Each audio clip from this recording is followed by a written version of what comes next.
Good evening and welcome to FireSafe Marin's webinar series. My name is Rich Shortall, the FireSafe Marin Executive Coordinator.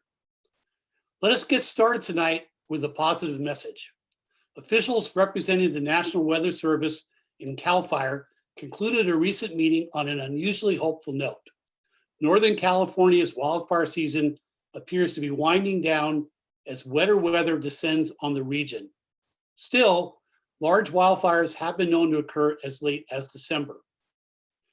This FireSafe Marin webinar series is created by the members of our educational committee, including representatives from fire agencies, environmental groups, UC Marin Master Gardeners, and various subject matter experts. The project is funded and supported by the Marin Wildfire Prevention Authority.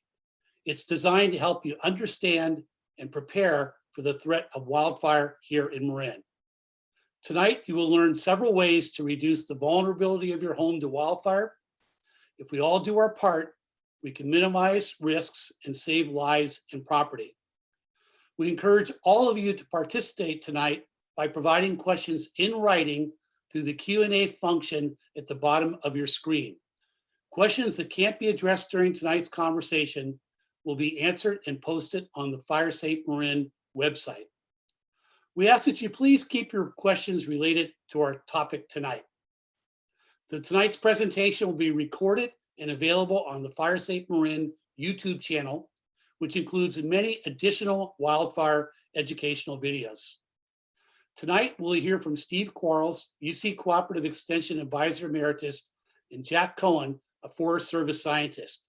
They will describe what we call the home ignition zone and discuss several ways to make your home resistant to embers, the major cause of home loss in wildfires.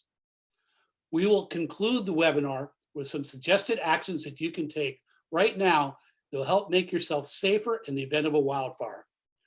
Following the webinar, we have an additional 15 minutes of question and answer for all of our panelists. So let's bring on Steve and Jack.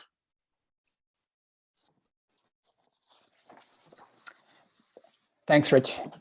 I first met Jack. My name is Steve Quarles. I first met Jack in the late 1990s. The University of California lab where I worked at the time received funding to conduct research related to buildings and wildfire. So we invited Jack down to visit our lab. Jack at the time was in Missoula, Montana, working at a fire lab up there. At that time, Jack was already Ember aware, and he would help me get to that point pretty quickly. Our paths have crossed many times since then, and each time there has been something for me to learn from him. Over his career, Jack has developed a wealth of information on how homes ignite during wildfires and guidance on things residents can do to help their homes survive. I was really happy when Jack agreed to participate in this webinar, and I'm sure you will learn a lot from him tonight. During this webinar, we have a few objectives for you. We want to review how homes can ignite during a wildfire. We want to provide some examples of vulnerable parts of your home and tell you a few things about what you can do about it. And of course, we want to answer your questions. So next slide, Jen. We have learned over time that home survival depends on the development and maintenance of an effective defensible space. This is also called the home ignition zone. Jack will talk about this in a little bit. And things you do to your home to help it survive wildfire. These are mostly related to embers. Jack, looking at this picture, what can you tell us about what you're seeing here?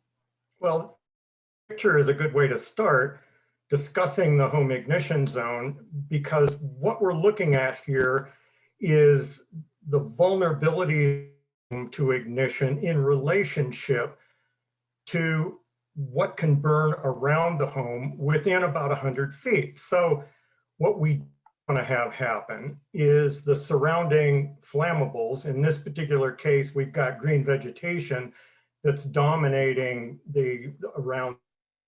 But what we're not seeing necessarily is all the dead material that's on the surface, where we can get fires to spread and contact the structure. If we take care of that, frequently called defensible space, then we've still got the vulnerabilities of the house. And that's what this session is about. It's basically, how do the firebrands, once we've eliminated the threat of flames, what about the firebrands, the burning embers that shower in on the house and potentially ignite it? Next slide. So let's start with a bit of a review. So our session is going to be talking about wind-blown embers, but let's not forget flames produce radiant heat that, if the flames are large enough, burn with a long enough duration and are close enough, we can ignite an adjoining house. Or we can get flames to actually spread, contact the house. That's that idea, to have flames contacting the house, whether they're large or whether they're small. And frequently, the small flames and what causes them, we ignore. And so we've got flame contact as a problem as well. Next slide. Here's a perfect example of a house. Well, first of all, let's take a look, and instead of looking only at the destruction of the house, flames, let's look at the green vegetation that surrounds that total destruction. And what that tells us is that the conditions that determined the ignition of this house, whether it was firebrands on the house or whether it was firebrands igniting the surface fuels around the house, acting the house, it's the local conditions that ignite the house. And in this case, it had to be firebrands. It's not the perception of flames sweeping through the community that ignited this house.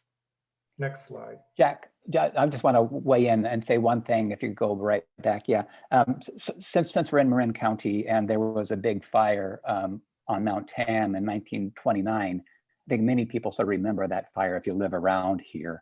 And I was reviewing some information about that fire, and I read a column by Beth Ashley. Those of us that are local remember Beth Ashley is a pretty famous columnist in the Marin Intermittent Journal. And she wrote an article after the 1991 Oakland-Berkeley Hills fire, and she interviewed a fellow that was 19 at the time of the 1929 fire. And she quoted him as saying, "Houses burned while trees around them didn't."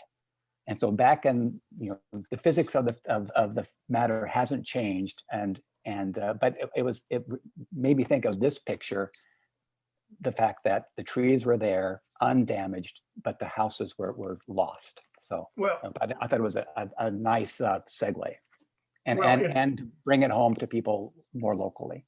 It's interesting that, so 1929, the same thing is happening as it does now.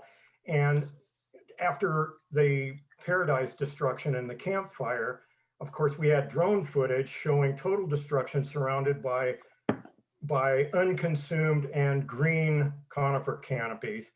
And I got analysts and they would say, "Oh, can you explain this unusual pattern of destruction?" And my comment to them was immediately, "Not unusual. That's typical of what I find when I am either there during or am investigating afterwards." Yeah. Yeah, great. Yeah. Next slide, Jim. Thanks. Yeah. Well, so this is the context of what we're looking at is from the research center, IBHS Research Center, and the firebrand Ember generators experiments. But what we're really focusing on here is the direct and indirect ignitions from firebrands. On the left center, we see where firebrands have accumulated on the inside corners, horizontal surfaces of accumulation, but on the inside corners next to the posts where the ignitions are occurring, and also at the base. When we look at the right side picture, we're seeing where firebrands are igniting in debris. at the base of the structure, at the wall base, as well as vinyl gutters full of pine needles on the left side, pine needles in the aluminum metal gutters on the right side. So we're looking at, the idea here is firebrands can shower in, embers can shower in, accumulate directly on flammable materials of a, or this fence in our particular example, or in debris that's around and on the house that then ignites, puts directly on the house to ignite it. So Yeah. I think this is a good place when you look at the fence. If you take the fence as an example of things that might be on your home, if you look around your home and look for ledges, so horizontal ledges, so like a windowsill or some other parts maybe on where siding meets other parts of your home, these ledges are where embers can land and accumulate. And so it goes beyond the fence, this ledge with a backstop where embers can land, accumulate, and that's where ignitions will start. And so you need to sort of address those particular landing and accumulation locations. Exactly. And when I've done investigations on places that haven't ignited, maybe they're not flammable, or maybe they are, and it just didn't sustain ignition, I'm finding piles of ash. Well, Right. That ash is the remnant of a pile of accumulated firebrands, of accumulated embers. Right. And that's a clue. So, yeah, oh, sorry, Jim, next slide. So we're going to show you a video. This is from 2011 at the IBHS Research Center, which is located in Richburg, South Carolina. It's a bit south of Charlotte, North Carolina. This is the first wildfire project at this particular lab. Jack and I were both on the research team, and I think it really provided good information about exactly what embers can do and how they can do it. So we're going to play this video, and as soon as it starts, we're going to narrate what we're seeing. You're going to see the ember generators. So here we're loading the generators with bark mulch in this case, and then these will be ignited and provide the ember exposure to the home. A lot of plants, a lot of bark mulch that will, you'll be able to see what embers do to these things. So I'm going to pass it off, Jack, and let you talk about what we're seeing. Yeah, by the way, research doesn't get any better than this for us. So what we're seeing are the ember generators exposing the structure. Now, what we have is wind blowing inside the lab as well as generating the embers. And this is a very, very realistic demonstration. So we see vinyl gutters that have ignited, they're full of pine needles, and they have melted and fallen off. On the right, it's the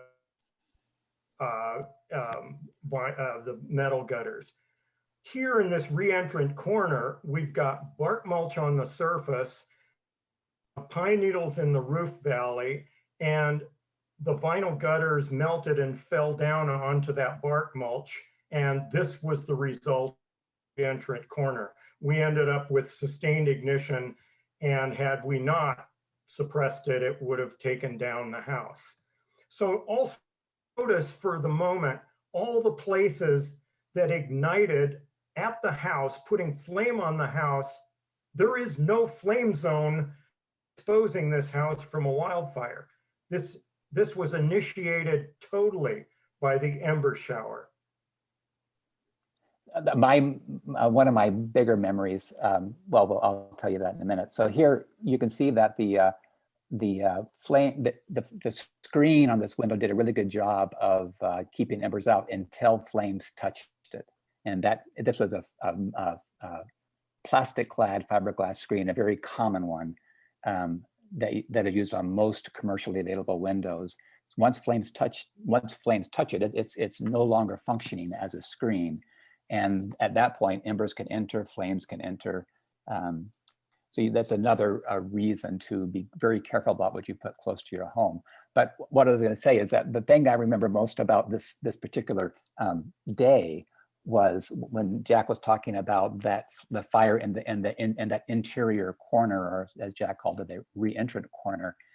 There was a shout in the lab. We had invited the local volunteer fire department to be present and to help us put out the fire if needed. And there was a shout in the lab, and it was Jack, and he shouted, "Suppress!" and that was the clue for the fire department to step up and put out the fire in that well, all over, but it was really doing a number on the test building, particularly in that corner area. So anyway, it was a memory for me that. Yeah. So my reaction was, no, we don't need to burn the house down for research. Right. Let's get rid of this before we get penetration into the attic. Well, we needed to use that building for more things. So. Yeah. So with regard to the screen, I don't know if it was abundantly clear. It was kind of fast, and we weren't talking about the screen at the moment, but there were no embers coming through the screen of any until we got that flame contact. Now, that's right. My comment on the flame contact is, if it's an ignition resistant house, we're not going to have any flame contact on this structure, on this home. And so in this particular case, that vinyl covered fiberglass screen was quite adequate. So when you frequently will get metal screen of standard mesh window screening, 1/8 inches typically, that's the mesh size, and it will be just fine. If you find out that you've got vinyl covered fiberglass, it's okay, and because taking out the screen with flame contact is bad, but flames on your house is a really bad idea. Prevent that always. So the next slide, Jen, it shows a similar thing. I mean, it shows that close up, and then it shows the hole in the screen, which Jack was just talking about. Here we go. Next slide. And whoops, other direction. There you go. Yeah. So this is what Jack was talking about there. Yeah, exactly. And so now we get to see the vinyl that's been melted on the right side of the screen. The screen went out because the flame temperature is such that it will actually it largely just disassociates the fiberglass. And so what we see on the left side is just a summary of the kind of ignitions that you get when you've got debris on and next to the house. Right. And it's extremely easy to eliminate that debris. Had we not put out that debris, we would have had no ignitions. There would have been no flame contact on this structure. Okay. This is another photo from a demonstration at the IBHS Research Center. I worked there for 8+ years, and it was a pretty wonderful job, I gotta say. As Jack said, it's a pretty wonderful place to work. There isn't a lab like it anywhere. But this shows another good example of what embers can do. And in this case, the embers ignited the, and you'll notice that we use embers and firebrands interchangeably. So don't be confused about those two terms. They mean the same thing. Embers ignited mulch near the building, ignited the siding, and flames spread up the wall and over the wall to impinge or touch the window. It climbed up the side of the end of the wall to impinge on the gable and vent, and in that under eave area. We had fire entering the attic space through the vent and through that under eave area. This experiment was run a few times, and the glass broke a couple of times and hasn't broken yet here. But this was a single pane anneal glass window. So the point here is you can avoid all of this if the initial ignition of the near home mulch doesn't occur because it's not there. Maybe you want to weigh in a little bit here, Jack. This is probably a good time to talk about the fact that under typical disaster kinds of conditions, so we've got extreme wildfire, we've got residential development, many houses are exposed. And when we see this kind of a situation, typically we're going to assume that it's total destruction is the result. And the reason for that is if this were the only house to be burning and we had resources available, we could protect this structure. We could put it out actually very easily. The problem is that the firefighter availability is on the order of maybe 20% typically of what is being exposed in residential by the wildfire. So the real essence of the extreme wildfire is the simultaneous exposure of numerous, many structures, many houses that totally overwhelms the protection capability. That's why we should have no flame contact on the structure. Next slide, Jen. Well, so here's another example of where we get ignitions from firebrands. So on the right side, we've got a deck and it's got some firewood under it. It's got some debris on the top and it's what's igniting. The deck itself isn't igniting here. It's the debris that puts flame on the deck and on the side of the house. On the left side, probably the novelty of this photo is what's burning leaning up the house is a fiber bristle broom. And so the firebrands, the burning embers ignited the fiber bristles and the broom is burning. And this isn't contrived. This is actually a demonstration, a laboratory demonstration of what we've seen in reality. Actually, brooms and hemp doormats, and under the kinds of conditions that are extreme, we see all kinds of things igniting. Right. So yeah, go ahead. No, you go ahead. I've talked enough. Well, this is just a couple of examples of what is a better approach to making your home more resistant to wildland fire, particularly from the embers.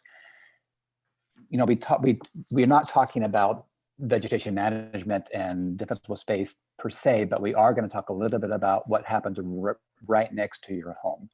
And this is called the near home zone in California. It's becoming, it's being called the ember resistant zone, the zero zone. There's a lot of names for it, but the point is you're minimizing the amount of things that can burn that are really close to your home. And you have to acknowledge that this near home zone includes under the footprint of any attached deck. And so these pictures are from Colorado Springs, after the 2012 Waldo Canyon fire. These are good examples. I think the point is you really can't expect to have your own personal lumberyard under your deck, as we see in the lower right-hand picture, and expect any deck to survive that. And the thing about igniting decks or burning decks is that they typically ignite your home because fire moves from the deck to the home, through sliding glass door, through siding, through some sort of access to the deck from the home. This whole concept is referred to as house out. So you worry about your house and stuff really close to your house, and you move out from there to your property line. Exactly. So, yeah. Exactly. And as a fire responder, getting to a house like this and seeing this, basically, you've got lots of houses to cover. It would take you a huge amount of time to prep this house. If you don't have that time, this house is triaged, gone. Whether it does or not, but the firefighters can't deal with this. So that emphasizes the homeowner engagement to make sure that the firefighters are effective. You can't be effective when you're responding to this kind of a scene. And if it ignites and burns, you're not going to be able to deal with this house, and it's totally destroyed. You're talking about the lower right-hand picture. Yeah, the not- lower not- right-hand picture, exactly. Because these are good examples otherwise. So this emphasizes how it is that we need homeowners engaged to make our responding firefighters effective. Next slide, Jim. I think here, we just want to make the point that we've talked a lot about this near home zone, and that's sort of the horizontal area. You need to make sure that the vertical between the ground and the start of your siding is also non-combustible, because embers can land right next to the home and they'll accumulate there. And we see in the left-hand picture, the 0 inches, the siding goes all the way to the ground, even though it's on a concrete slab, embers can accumulate and will ignite the siding. So you want to have some clearance between the ground and the start of the siding. So the right-hand picture shows a good clearance. Typically for foundations, your concrete foundation, you have that. You just want to make sure that your siding doesn't go all the way to the ground. This is a little bit harder to do on a roof, but you want to have this separation so that embers that accumulate can't ignite combustible siding that is in the vicinity of them. Well, and just imagine if on the right side photo, we've got 3 feet of or rock or something like that, often decorative on a stick construction, on a stud wall construction, maybe with a wood wall from there. But notice how much buffer we get with regard to anything that might be burning on the surface. Well, when we side, just imagine, this is a bit of a clue. What if instead of the concrete floor, we now have a surface and we've got some kind of wood siding all the way to the roof surface, and we get accumulations of flames. Right. Next slide, Jen. Here's our question point. Great. Well, thanks very much, Steve and Jack. I think we have a good question for you, which is, have any of tests been done, like we saw with the embers there, on a home which is properly constructed? And if so, what was the result with that? Yeah, go ahead, Steve, because this is an easy one. Yeah, this is easy. So what I didn't, the picture, the last picture at the IBHS facility where there was bark mulch and combustible cladding and all that, and the flames climbed up the wall, that building was kind of a duplex or a townhouse. And the other side of it had rock mulch, had fiber cement siding, it had dual pane windows, but I think the operative word there is it had a rock mulch around it.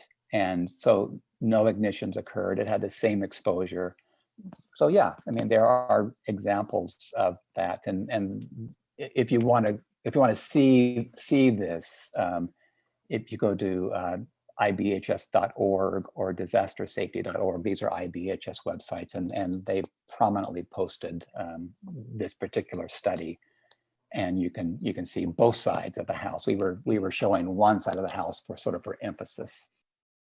This also emphasizes, this also emphasizes how a vertical wood wall actually is quite invulnerable to flames off of it. Great, thanks. So there's been a lot of talk about embers. When do we have to start worrying about flames? And we're getting some questions also related to radiant heat and flames. So you always have to be concerned about flames. Talking about the house in relation to its immediate surroundings. And when I say immediate surroundings, I'm really talking about any flammable objects in those immediate surroundings within 100 feet that can burn with enough intensity to either put flame on the house or to burn with long enough duration to radiantly heat it to where it will ignite.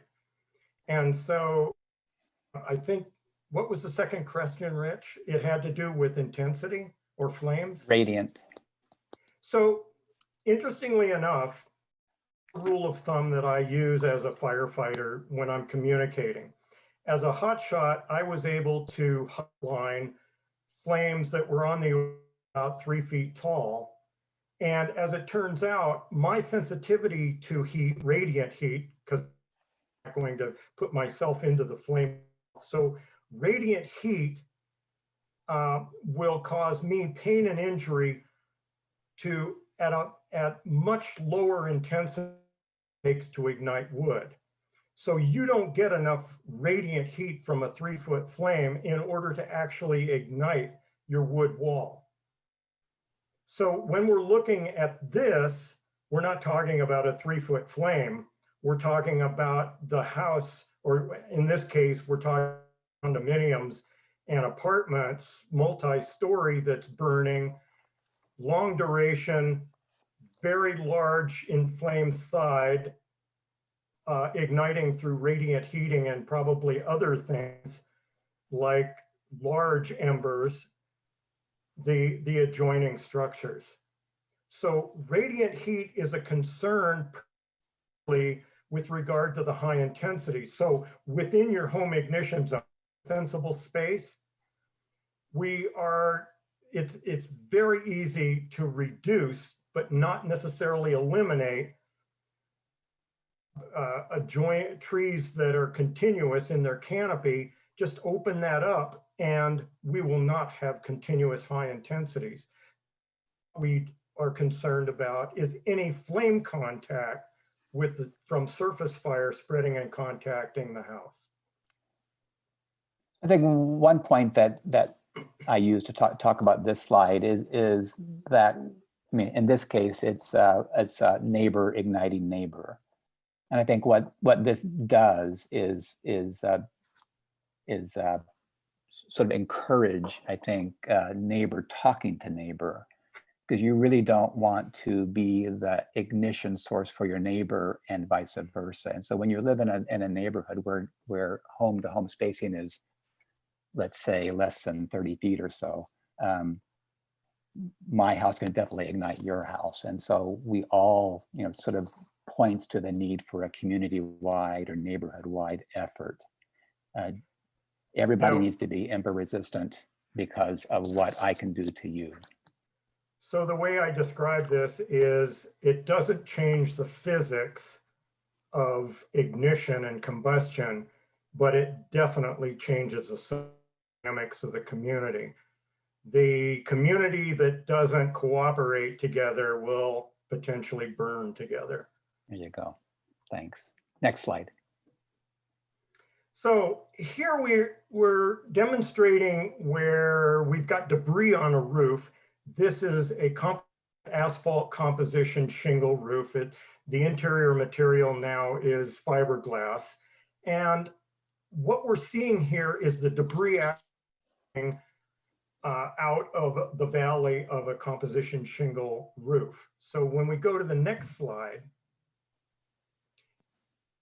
let me mention that the shingles were certainly damaged, but they neither ignited nor did they penetrate. So in other words, it didn't decompose the shingle such that it burned through. Well, when we look at the photo on the left, we see a considerable amount of debris, both in the valley as well as clogging the gutters. So we can ask the question, and I frequently in a presentation ask the question, so where's the critical problem with that debris in the left picture? Well, we have a demonstration, courtesy of successful fire protection on this house, where the rain gutters full of pine needles ignited, put flame, particularly right there in that corner, onto the fascia of the eave. It entered under the sheathing of the roof and into the attic. And that's what from, and notice metal gutters where we will hold flame onto the onto the eave edge of the roof. So in this case, a gutter cover might be helpful if it's a non-combustible gutter cover that minimize accumulation of debris inside the gutter. I think that the thing to worry about, or the thing to note if you are a homeowner considering buying gutter covers for your gutter, is that they minimize accumulation of debris, they minimize the amount of maintenance you might have to do, but they do not eliminate it. So don't think that by buying a gutter cover that you can forget about the fact that you have a gutter on your house. You still need to be observant. It's sometimes, yeah, go ahead. No. Let me testify that having a gutter cover, a metal gutter cover, makes the maintenance way easier than not having a gutter cover, where you have to get in there and actually remove it. But it doesn't eliminate it. Yeah. It also keeps your downspouts from clogging up. Imagine a gutter that actually functions. So sometimes it does cause debris to accumulate on the roof and back of the gutter cover, some of them. So just be aware of that. So exactly. I'd say next slide. Yeah. Well, so when we take a look at this, actually, I think what I really like about the photo on the left side is how you can, during extreme conditions where you're getting horizontal blowing embers, any gap they can enter. And that's what we're looking at here. We're looking at the facing board and the roof sheathing. So the roof sheathing is OSB and it comes down to the facing board. So this is the eave edge and there's a gap. Look at how the embers are getting into that gap and notice the char on the bottom from the burned out embers. So it's going through. Well, the way we can deal with that, so there are a couple of really good aspects to having drip flashing. And so with drip flashing, we eliminate that gap, basically. It's covered. We have a non-flammable surface cladding that fascia there at the eave line, which actually will hinder any kind that might be in the gutter. Plus, it saves water damage. It saves us from water damage. So many of things that we do with serve two purposes. We get what happens time, which is protection from water damage, and then also resistance to ignition. Next slide. Next slide. Well, so we hinted earlier at debris and firebrands where a wall surface, a wood wall surface comes down to the roof surface. In the left two photos, we've got debris, and obviously the upper left hasn't burned, but this is an extremely vulnerable situation. It's extremely dry under the eave. The wall material is extremely dry, and we've got debris, and it will capture burning embers. And this is what it looks like on the dormer. But on the right photo, where we've got damage that was successfully protected, there by and large was no debris there. It picked up burning embers from burning houses across the street about 150 feet away. They deposited right there at the base of where the cedar siding of the chimney chase came down to the asphalt shingle surface, and it ignited the chimney chase and then entered into the attic. Great. Next slide. Yeah. So what about eaves? Well, so the main feature here is on the left, we don't have an enclosed eave, and we have a much more vulnerable mount. Those are what we see, those round holes there underneath the eave line. Those are block vents that attic. Well, On the right side, we have enclosed eaves with strip fence. The strip fence are extremely resistant when embers enter. And the further out towards the edge of the eave we get, the more resistant it is. It actually operates like in other words, the trap being the surface of the ground underneath the eave, it's not penetrating. It can't make that turn and go through that vent and into the attic space.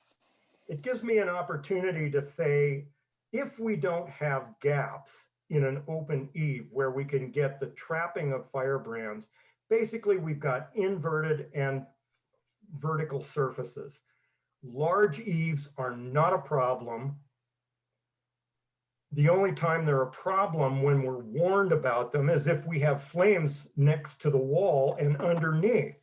Well, we already know that that's a really bad idea. So if we eliminate fire next to the home, we can have big eaves. The deal on that, we reduce water damage and it's better thermal regulation between summer and winter for our house. So large eaves are not a problem, and enclosing the eaves just makes our vent ember resistance that much better.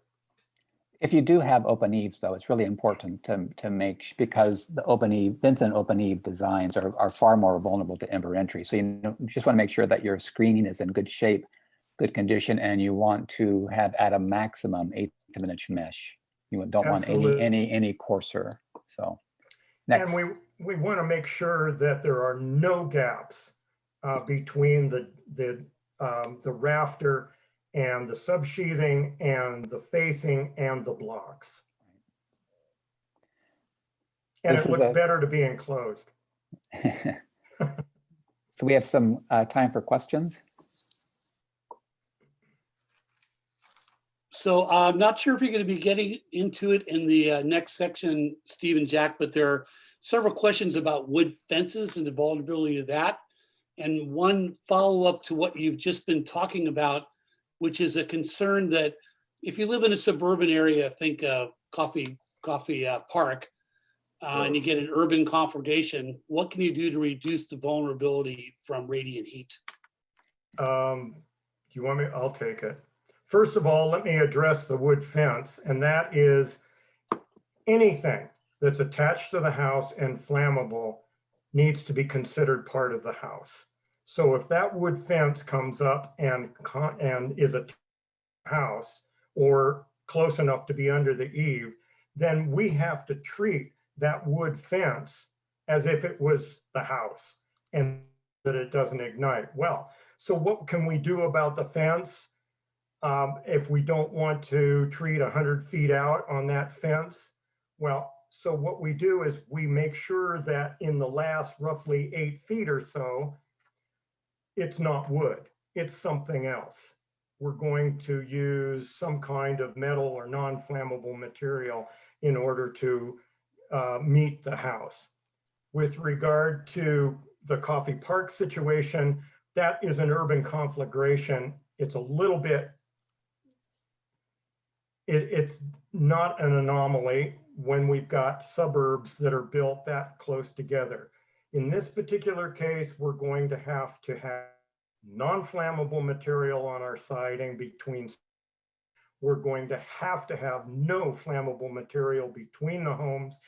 And we need to have something like fiber cement on the eave facing, on the boxing, as well as the walls, and then have minimal or no window space between the structures. In Coffee Park, at least one side between the houses was on the order of 8 to 10 feet.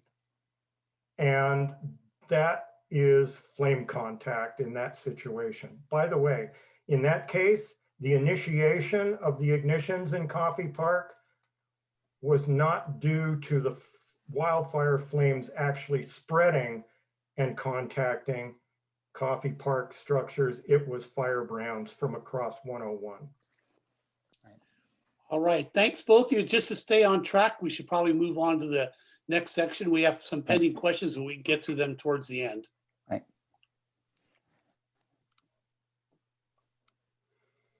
So we're going to spend the rest of the time talking about decks. And so I just wanted to sort of set the stage. This is, again, from some research that I conducted while I was at IBHS as a researcher there.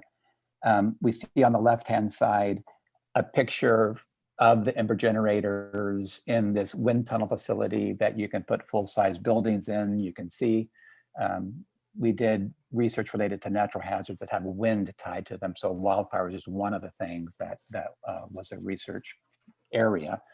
But you can see by the yellow arrows actually, which are pointing to the bright spots where the embers are accumulating. They're sort of gathering together. And you'll notice that it's right at the wall to ground intersection, and then a few feet away from that intersection. Now, if you had something in between those 2 points, like furniture or whatnot, then that furniture piece would stop the embers right there. But a deck is smooth enough that if nothing's in the way, they'll accumulate at place A, right next to your home, and then a few feet away. And the other thing, this is what we learned from our research, and the other thing is that embers will accumulate in the between deckboard gaps, and that is where the ignitions are going to occur. So you want to make sure that you keep debris out of those gaps, and you'll notice where that yellow circle is on the right-hand picture. That's in a gap above a joist, and if the joist isn't there, then the embers just fall to the ground. It's another argument for having minimal combustibles underneath the deck, because even if you've walled off your front of the deck, embers are going to come through the deckboard gaps and land on whatever's on the ground area via that. So this is just setting the stage as to where ignitions occur and where embers accumulate. And the next couple of slides, so next slide, Jen, I think Jack will just talk to us about some things we can do about this. Yeah, looking at now, a broader picture on the left and a closer picture on the right is that junction between the deck board and the wall.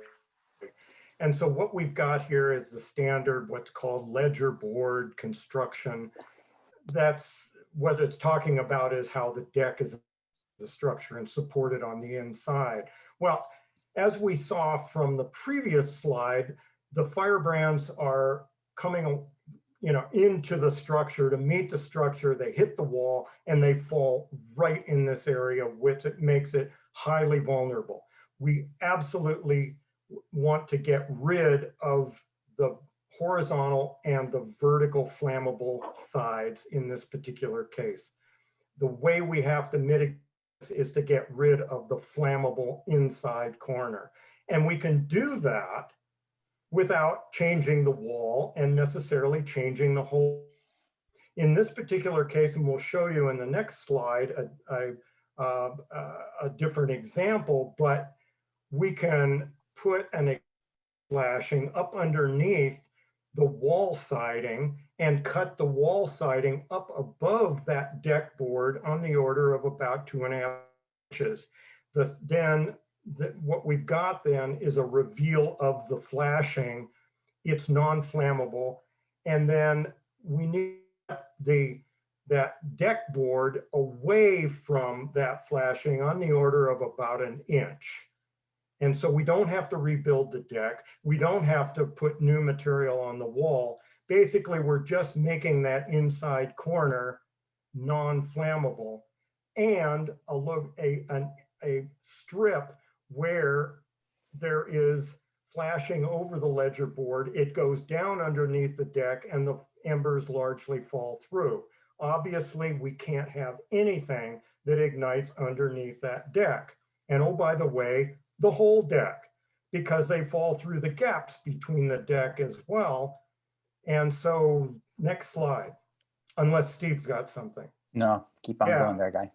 So when Steve mentioned the joists for the deck boards, here we've got metal cladding that's being put on top of the joist, which is underneath that deck plank. And we can see it quite clearly. We've got an example in the one yellow circle on the far left. We're pointing out where the person is working with the deck, and we see them in the center picture where basically the top of the joist is non-flammable and conducts heat away. The left side is really a very effective and clever way of getting rid of that flammable junction where Right we've side. got, I'm sorry? Right On the side. right. Right-hand picture. Yeah, the right side. So you see the kind of the silvery strip there between next to the wall, and it's the last deck next to the wall. That's metal grating. So we've eliminated that inside corner, and that's flammable, and the embers fall through. Right. So this is a good, this is something that you can do as a retrofit action. You don't need, so in this case, all of the deck boards were replaced, but you don't need to replace all the deck boards. You can just take the deck board right next to the house. It's much easier to do when the deck boards are parallel to the house, as in this case. It is harder when the deck boards are perpendicular to the house, but when they're parallel to the house, as in this case, you can remove just one deck board and replace it with either a metal deck board or, in this case, a metal grate. And when you have that deck board up, you can put this metal flashing member down. So I think it's, it's cheaper than replacing the entire deck, and it does provide, as Jack mentioned, it provides sort of that same non-combustible zone at the deck to wall interface. So let me just quickly add one thing here, one of which is burning embers on the horizontal plank in the middle of the plank. The chances of a sustained ignition from firebrands on that plank is almost zero.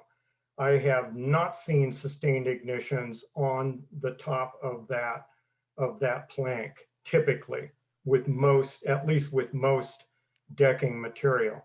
The other thing that I want to emphasize is what's on the deck that you might have there. So I was on a fire investigation where we went to this location. We did a quick investigation of the burn pattern. It had accelerant lines on the posts and side of the deck. The homeowner was there. We asked him, what did you have right here at the end of the deck on the outside edge of the deck? He said, oh yeah, that's where I had my smoker and a bag of charcoal briquettes and a plastic bottle of lighter fluid. And nothing else around the house that had ignited with any kind of intensity, and yet this deck ignites. He thinks that it was from that crown fire and the burning firewood that was more than 30 feet away. And it was stuff on the deck. Right. The paper bag ignited from firebrands, melted the plastic bottle, and we've got lighter fluid all over everywhere. And actually the deck burned all the way to the house before it was protected. So that does point to some of the simple things you can do if you have to evacuate, and that is sort of get the furniture cushions, bring them inside, take care of the propane tank, things like that. Exactly. Bring the doormat inside. You can leave the smoker out there, bring in the briquettes and the bag of briquettes and the lighter fluid. Yeah.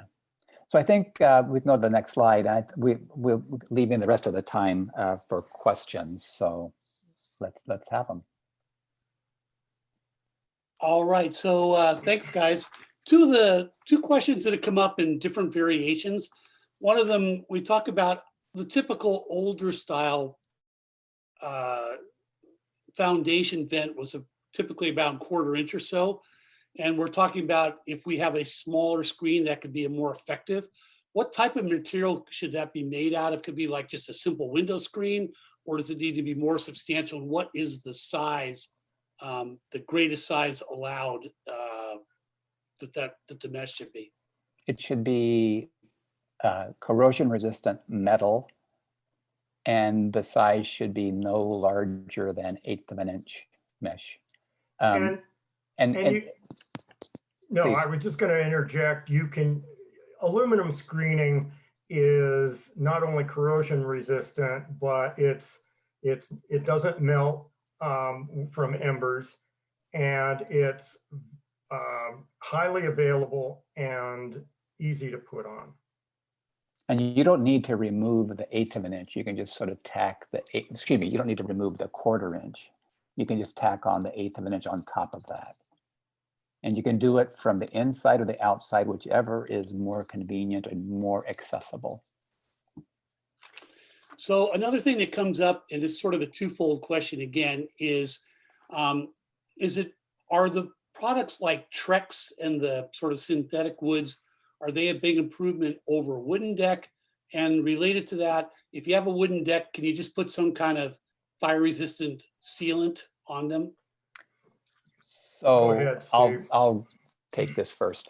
The second question first, the sealant. You cannot and should not rely on a coating to provide long-term protection from fire. We've done some research on coatings in general, and they do not weather well. So you can apply it today, and tomorrow it'll work, but it has a very unpredictable service life and is definitely less than what you want it to be. So don't rely on a coating to protect your deck, but similarly, don't worry about a coating in terms of making it more flammable. Some of the penetrating stains that you might put on, it will be more flammable for a moment for a day or two until the volatiles leave. So that's that.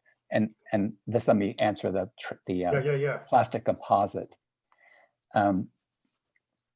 Research that we did clearly showed that higher density decking materials, plastic composites, are all higher density. A tropical hardwood such as ipe is higher density.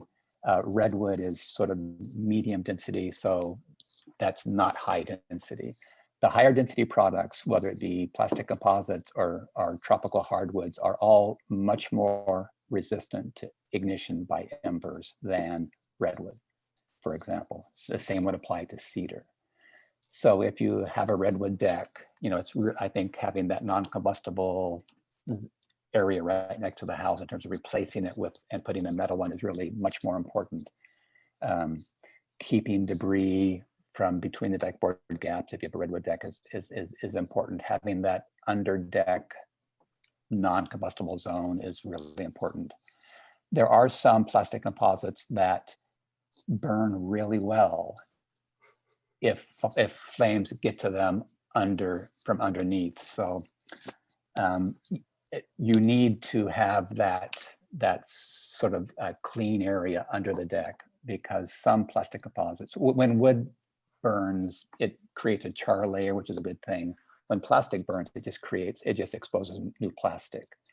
So you can go to the State Fire Marshal's website and get information about deck boards that comply in the state of California, and send us an email if you want a link to that, and we'll get it to you. Just send it to the FireSafe Marin website, our email address, and we can point that to you. But so if you're considering new, then you can use that as guidance.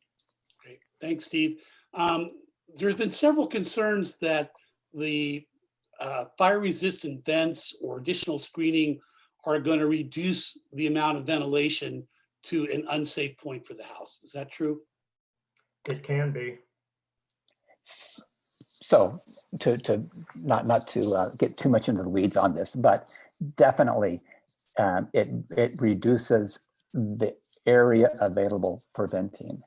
But all of those manufacturers provide what's called net-free area information. So how much open space is available. It may mean that you have to have a larger vent or more vents. So clearly they reduce the amount of area available for venting. They provide enough information that you can adjust if need be. Great. One of the things, let me just quickly interject that if you have ridge vents on your house, one of the things that I've been concerned about with the application of screening with the vent is that I've seen on a number of occasions where that screening was applied afterwards, after the ridge cap was put on, and it actually traps firebrands on the screen next to the subsheathing. So if you can, inspect that ridge vent to make sure that that's not happening. None of the vents that we were talking about make ridge vents. These are all different kind of vents, but good Right. point, Jack. Right. All right. So we're getting near the end of this part of the presentation. There is one question that I think can kind of send us into the next part of this, and that is it possible to create a fire adaptive community? Yeah. Oh, heck yes. Well, I mean, so what we have, a fire adapted community or ignition resistant community, is what you get when you have collectively ignition resistant houses. And if it's of higher density than such that you've got home ignition zones overlapping, then you've got ignition resistant home ignition zones, house after house. And what that does is it indeed not only makes an ignition resistant community that it can be protected, but it also, well, let me put it this way. The house and the community that doesn't burn is the safest. Now, of course, that judgment, we're not there right, tomorrow. But the bottom line is ignition resistance, houses and communities enhance not only the ability to protect the property, it enhances life safety. Big time. Well said, Jack. All right. With all of that said, Steve, do you have a couple of wrap-up points for this, and then we'll go into the roundtable? Our takeaways? Yes.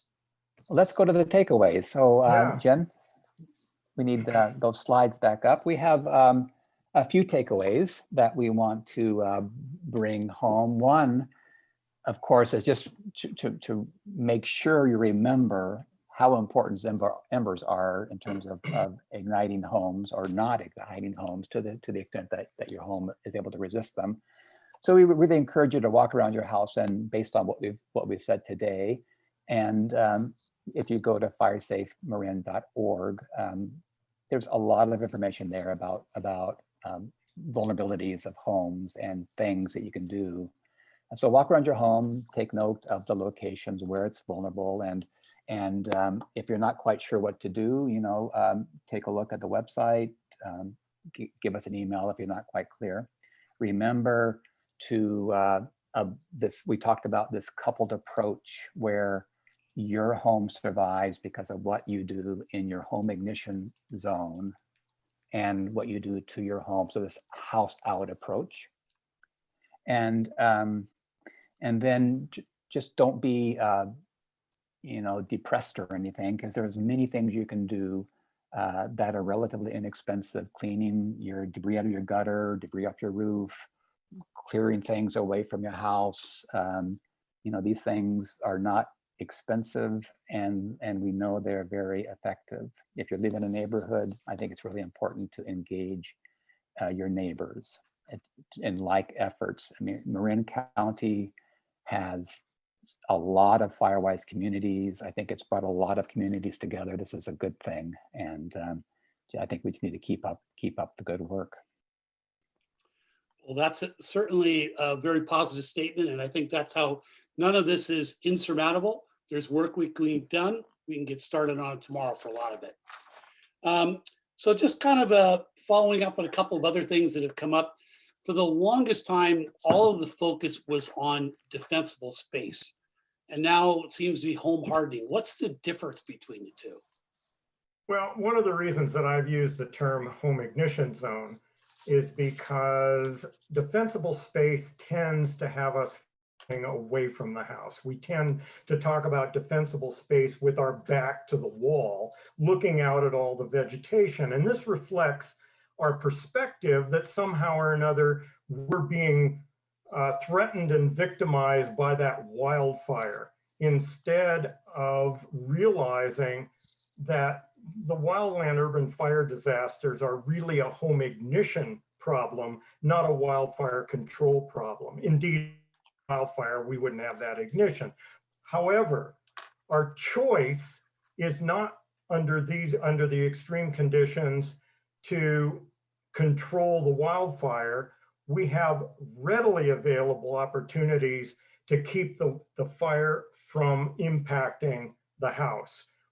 Readily available opportunities to keep flames away from the house and the radiant heat, as well as dealing with the firebrands are given under the extreme conditions.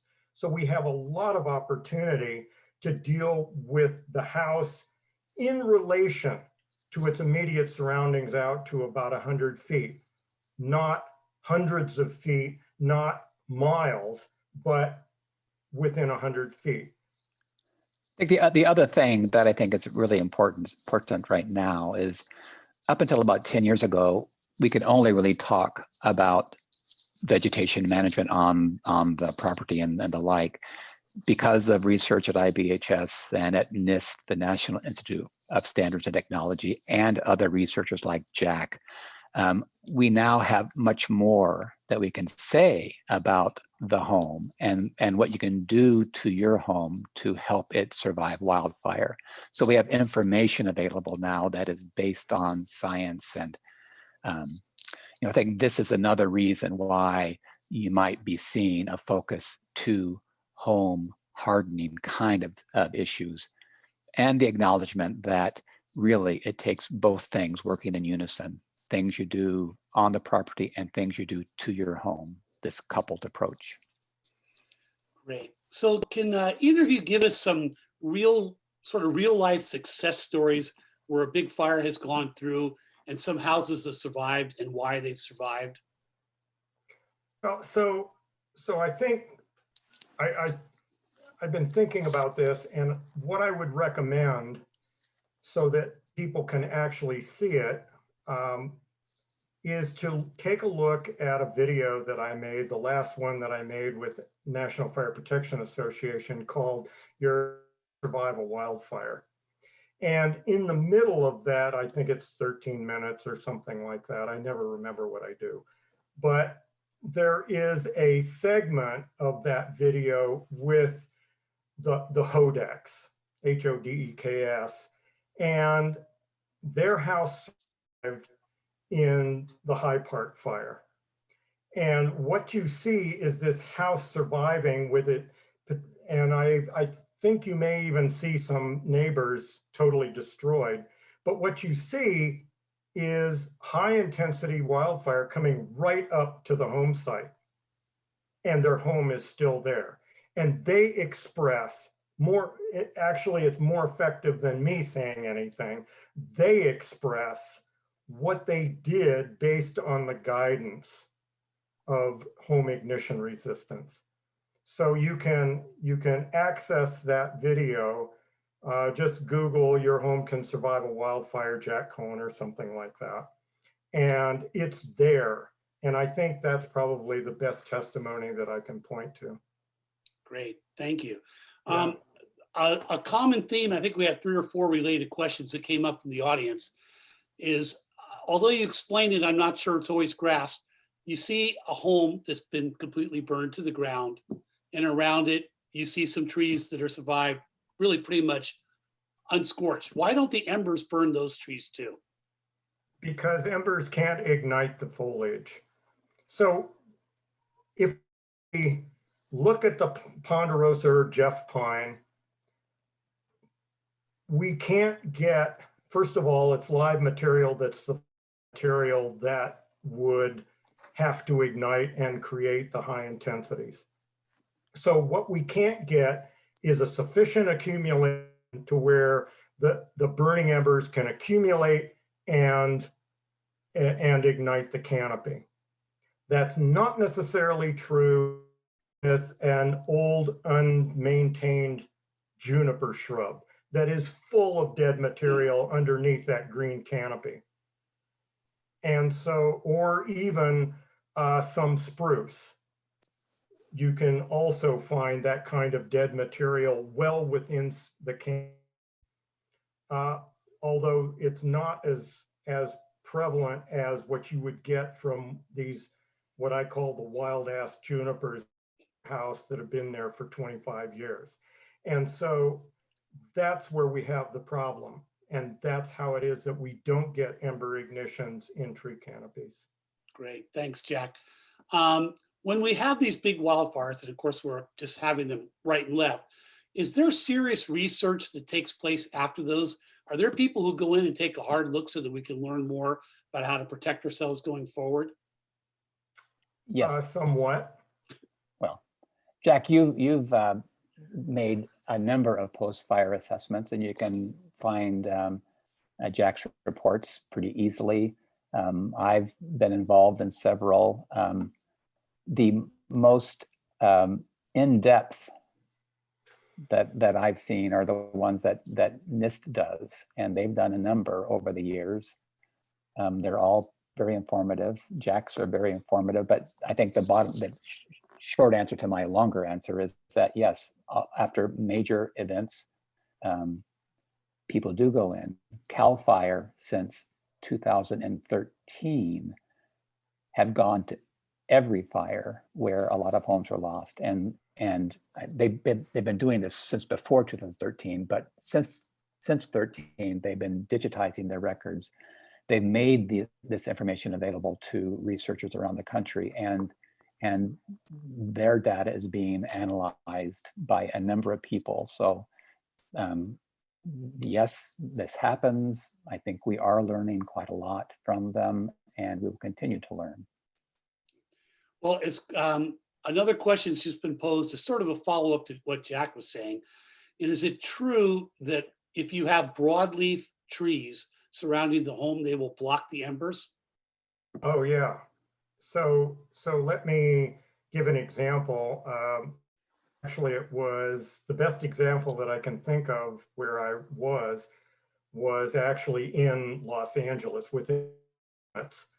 And by the way, Griffith Park is also within the city limits, which has burned frequently. But these were sycamore trees. They were mature sycamores. They were at the property, at the back of the property, off of a hillside that had roughly 50 to 60% slope. It was grass, tall grass, and the flame front came up the slope from below about probably 300 feet of run. And not only did it capture the firebrands, the burning embers in that canopy, but the canopy also absorbed the hot gases from the flames. And the structure, so we could take a look at the ember deposition from areas that were along that strip of houses and find ember deposition there, as well as the house that survived. Deposition was at the very fire side of that canopy, and it didn't penetrate. The deciduous hardwoods like sycamores and ash, and depending on where you live, other species, don't support fire spread and so they're better than a gap between two conifers. Having said that, you need to be quite careful in Southern California as well as other locations in California, for example, where we've got persistent broadleaf that have very stiff, thick leaves like manzanita or like those kinds of species, and live oaks perhaps, and you can get flame spread and intense burning in those canopies. But general rule of thumb, the hardwood canopies, the deciduous hardwood canopies are than a gap. Okay, great. Well, we're getting near the end of the presentation tonight. Maybe one last question for the two of you as scientists. Is there any exciting university studies or research coming up that you know about that we should be looking forward to? I would say, yeah, go ahead, Steve, please. Well, I mean, California universities. So there are studies coming out all the time, but I think that the really exciting thing for Californians is that the universities have really invested in faculty for wildland fire research. We have a pretty brand new faculty member at UC Berkeley, Professor Gallner, really well known in the wildfire area. He's new to Berkeley. UC Merced has hired in the last year. They've hired 3 new faculty members that are involved in wildfire research. San Jose State has hired 5 new faculty members. San Jose State, you may or may not know, but they're really heavily involved with wildfire weather kind of research. But they've hired a number of faculty members that have a broad range of interest in wildfire topics. So I think there's a lot that be coming. Faculty members, they love to publish, and I think that's what they're going to do. So I think we have a lot to look forward to in California because of the investment in faculty that are focused on wildland fire. Great. Well, that's exciting. Well, again, thanks very much to both of you for taking the time to do this tonight. It was very informative. For those of you who either didn't get your questions answered and need more clarification, you can write to info@firesafemarin.org and we'll try to provide more information to you. Our website has a lot of great material on it that you can look for. Jack has videos that you can find on YouTube that are really fascinating to watch. Steve has made some great videos that are also on our YouTube channel. So there's a lot of great information out there. We really encourage you to take some time to take a look at it. So we look forward to seeing all of you again next month, where the topic will change a bit. We'll be talking about what is being done in our, well, for want of a better way of putting it, the open spaces of Marin, whether it be the water district or the open space district itself or the national parks and so forth. What kind of work are they doing in those areas to help keep us all safe in this county? And you'll be very happy to hear there's a lot of good work being done, and it'll be a very good presentation. We hope you all can make it. We'll get one last thank you to Steve and Jack for taking the time this. We really appreciate it. We hope to see you all next month. Take care now. Thanks for joining.